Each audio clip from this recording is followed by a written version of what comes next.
English stories. The story of Snow White.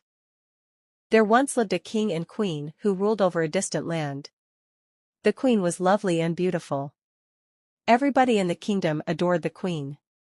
The only sadness the queen had was that she did not bear any child.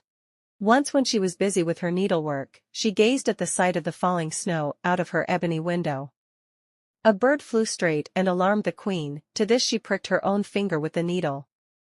As she looked at the blood dripping on the white snow, she wished for a beautiful fair daughter.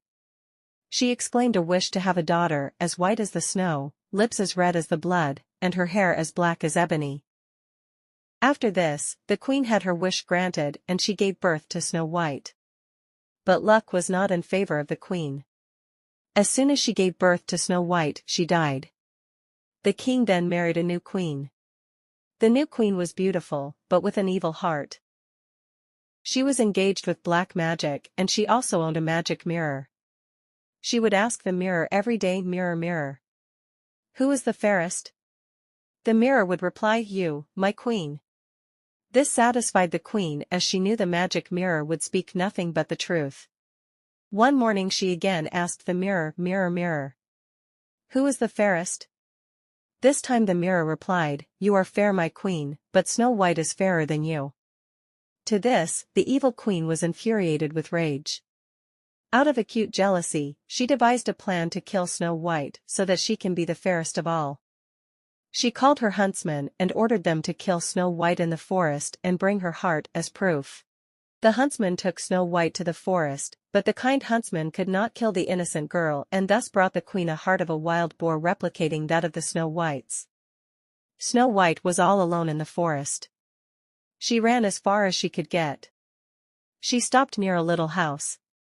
She entered the house and found 7 tiny beds in a row with soft quilts. As she was very hungry, she ate a few vegetables there and drank milk from 7 cups and was fast asleep.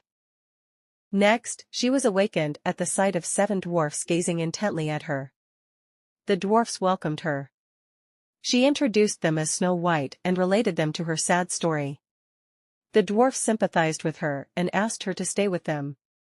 So now Snow White's life began with the 7 dwarfs. She cooked for them while they went to mine gold in the mountains.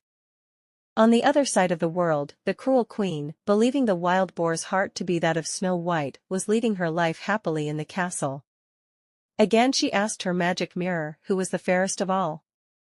This time too, the mirror replied that Snow White is the fairest who is now living with the 7 dwarfs.